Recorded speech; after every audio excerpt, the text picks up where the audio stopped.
He is a sports phenomenon, a 3-year-old racehorse undefeated in 16 starts. The first 13 was a 2-year-old in Puerto Rico, but last Saturday he won his 3rd straight on the mainland, the Santa Anita Derby. He is the favorite for the 1990 Kentucky Derby. He is Mr. Frisky, and now he's on the scene of the great race. Here he is arriving at Churchill Downs just a few hours ago. There he will train until Derby Day. But who will be his top challenger? We should find out today as we cover the Bluegrass Stakes live at Keeneland Racecourse. We'll see Summer Squall try to solidify his role in the cast of characters. He was most impressive in winning the recent Jim Beam Stakes. But he'll be going against Unbridled, winner of the Florida Derby, here in the heart of the Bluegrass at one of the world's most elegant racetracks. We're nearing the home stretch in the Run to the Roses. Today, the Bluegrass Stakes at Keeneland on ABC's Wide World of Sports.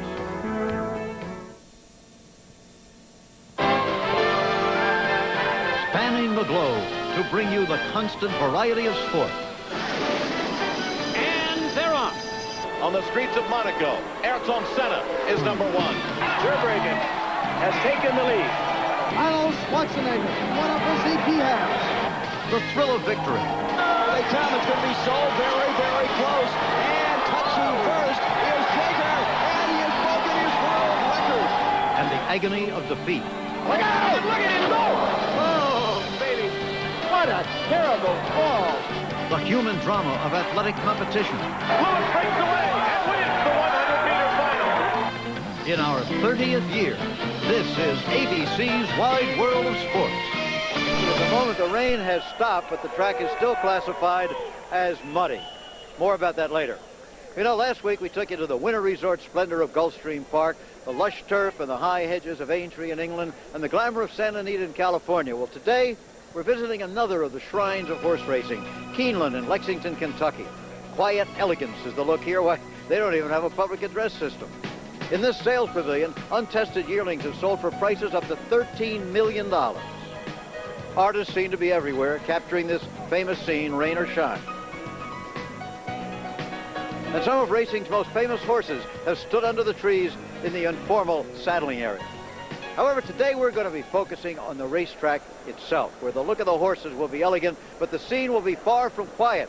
We're going to see what should be the most competitive and perhaps the most definitive of all this year's Derby prep races, the Bluegrass Stakes.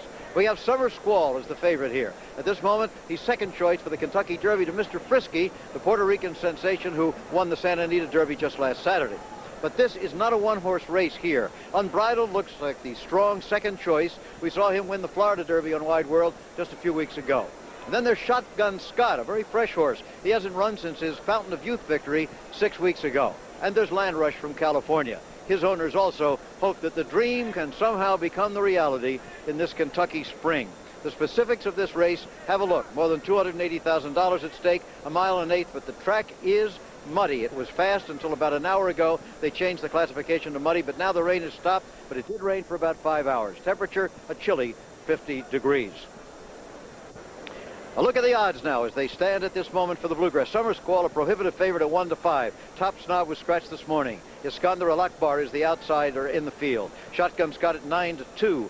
Unbridled is the second choice at 4-1. Land Rush, something of an overlay perhaps, at 12-1. Slew of Angels was scratched because of the weather about 2 hours ago. So that is the field for the Bluegrass Stakes. And the favorites, of course, Summer Squall, a prohibitive favorite, as I said, and Unbridled, the second choice. Let's learn a little bit more about two very, very talented colts headed for the Kentucky Derby. Every sunrise brings hope in the Kentucky Bluegrass country, especially at Keeneland, where people bring their dreams and their checkbooks to the annual sales. The quiet of Keeneland is deceptive because the decisions made at the sales can determine who will one day win the Kentucky Derby. Cot Campbell bought an unnamed yearling here for $300,000, then syndicated it in a package. He named it Summer Squall and rounded up 27 co-owners. He's good at it because Cot Campbell invented this kind of horse ownership. The idea of a limited partnership to own a racehorse or race horses was absolutely unheard of, and I was the first one to come up with the thought, and people thought it couldn't be done. Summer Squall has been a dream come true, and it is absolutely thrilling for me and for his partners to be involved in him, because when you do come up with a great racehorse, oh brother, there's nothing like it. Summer Squall won his first start by 11 lengths right here at Keeneland 51 weeks ago, and he kept winning. Here in the hopeful at Saratoga in August, he won his 5th straight. Then came injury, a hairline fracture of a cannon bone. He didn't race again until 4 weeks ago, placing 2nd in a sprint, a housebuster. But 2 weeks ago, he stamped himself as a Kentucky Derby favorite by winning the Jim Beam Stakes on a sluggish, muddy track in near record time. Like the colt, his trainer is a quick learner. I watch everybody. I try to do my own thing, but I watch everybody, and I try to broaden myself as a horseman every day if that can be done. Almost 27 years ago, we showed Carl Nosker on Wide World of Sports as a champion bull-riding rodeo cowboy. Today, he's the trainer of Unbridled. Is racing like rodeo? You know, the competition level rodeo is about like racing. You travel with the same personnel that you challenge in the arena. Same way racing. Neil and I are great friends. I've known Dwayne Lukas since back in our Colorado, New Mexico days. It's great to run against your own competitors, and I wish them all well. They wish me well, but I want to beat them. He may have the horse to do it today. This is Unbridled. He's had his ups and downs, but he was most impressive in winning the Florida Derby. He did what he likes to do, running just off the pace, then burying his opponents in the stretch. He carries with him the lifetime dream of his owner, 92-year-old Frances Genter. In half a century, she's never had one even run in the Kentucky Derby, let alone win it. Still, every sunrise brings hope in the bluegrass country, and she knows that down that road, there yet may be a Derby winner. And there live is a shot of Carl Nosker, the trainer of Unbridled, who's been stall walking all afternoon. He was not going to run this colt if it was a sloppy track where the hooves could hit the hard surface underneath. Muddy track, all right. He just made the final decision about an hour ago. Time now to get the gospel truth according to Charles E. Canty, our analyst on the horse racing sport. This is an important race. It's a Grade 2 race. It's $280,000. But it really serves a more important purpose, too, doesn't it? Well, it's particularly important today as a training procedure. This is the last stop for these colts before they go to the Kentucky Derby.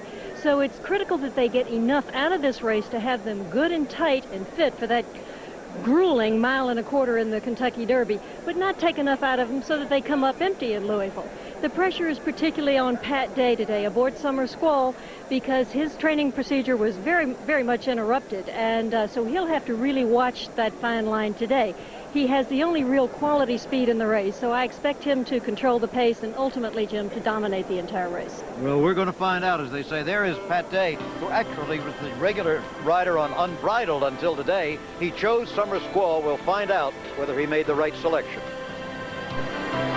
Let's have a final check of the odds for the running of the Bluegrass Stakes 1990. Summer Squall at 1-5, Top Snob Scratch, Iskander Al Akbar, the outsider, 45-1, Shotgun Scott 9-2, Unbridled 7-2, Land Rush 12-1, Slew of Angels also Scratch. Time now to check in with the man who'll have the very difficult job of calling this race on this dark, muddy afternoon in Kentucky, Dave Johnson. Well, rain or shine, Summer Squall was going to be the public choice here today, and favorites have done very well in the Bluegrass. In fact, in the 80s, 7 out of 10 favorites were first under the wire. That's more than double the national average. But what makes this race so unique is its diversity. You know, there's only one Kentucky bred in the race. That's Summer Squall. Florida-bred Shotgun Scott is a question mark. He passed the Florida Derby, where he might have been favored, to run in the Bluegrass. He's beaten Unbridled all 3 times they've met, including the Fountain of Youth Stakes at Gulfstream. The question is, can he be tight enough off a 6-week layoff? Maryland-bred Land Rush is a son of Nijinsky, thus a late developing pedigree. Perhaps we haven't seen his best race yet. He chased Mr. Frisky in the San Rafael, and Dwayne Lukas expects improvement today. The 2 previous races were set up and designed to give him the foundation to run well in the Bluegrass. I expect him to run well in the Bluegrass.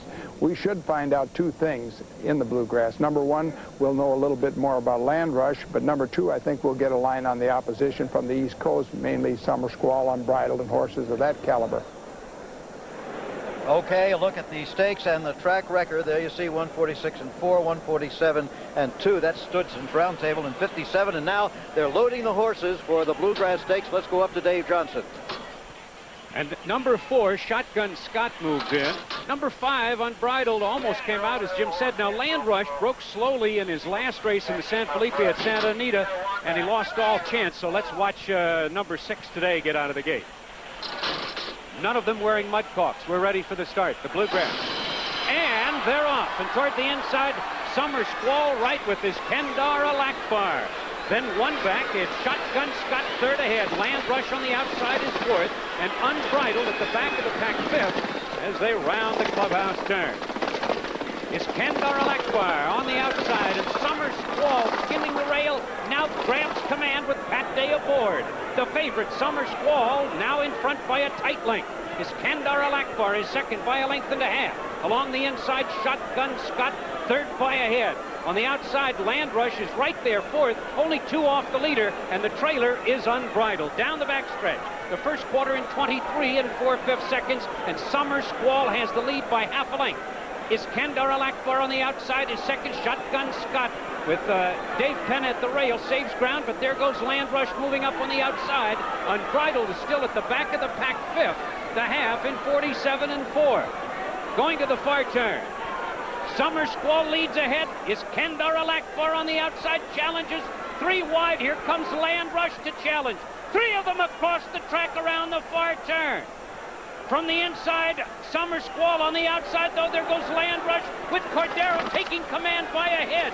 Day lets another notch out, and Summer Squall moves to challenge. Here comes Unbridled from the back of the pack. Now third on the outside and gaining on the top 2.